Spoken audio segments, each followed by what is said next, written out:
Shabbat Shalom from Temple Concord. This week our Torah portion has a wonderful story about scars. Now, at the actual event of the thing, it didn't feel so wonderful, but what's become of it since then makes it into a wonderful story. Jacob is resting for the night, he's in the wilderness, and he has this wrestling match. And at first he thinks he's dreaming, but then he wakes up and he realizes that not only was he having a real wrestling match, but he's injured. His hip is out of place, and he walks with a limp the rest of his life. He learns over time that that wasn't just any wrestling match, that it was with an angel of God, and he learns that the scar he's carrying is a mark of who he is and who he's become. And that understanding of the scar is what makes this such a beautiful story. All of us carry scars from some part of our lives. The question is, can we see the holiness in them the way Jacob was able to see it in his encounter with the angel? When I was a little boy, I wrecked my bike. I had a little scratch, not a scratch, a little gash in my chin, and I needed 10 stitches. And if you look closely, there's a little scar in there that shows up. And when I was a little boy at first, I was sort of embarrassed by it because I'd wrecked my bike. And when I got a little older, I thought it was kind of cool because I had a scar. As an adult, I've realized that that scar is a mark of living and growing.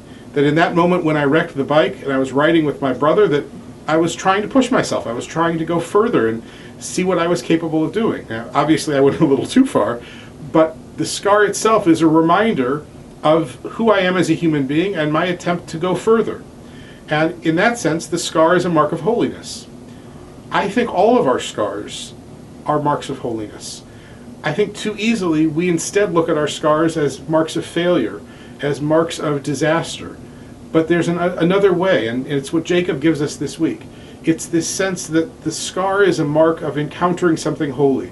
Whether it's a holiness within ourselves or holiness from somebody else, those scars indicate a moment where we tried and something didn't work right, but we learned and we grew.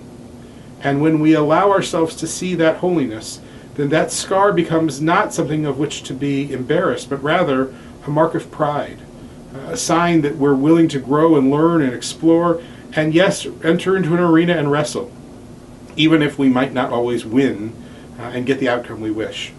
I hope you'll join us for services this Friday evening. Services will be at 6 o'clock. Saturday morning, Torah study at 10, services at 11. Sunday morning, our religious school has its big Hanukkah extravaganza, lots of fun for all the kids.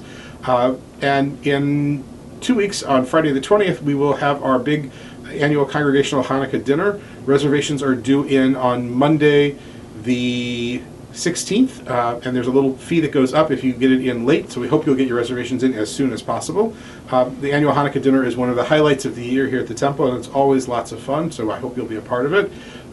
And pretty soon Hanukkah will be upon us, and we'll be able to share with each other and celebrate the miracles of our world, and hopefully shine a bright light in the darkest time of the year.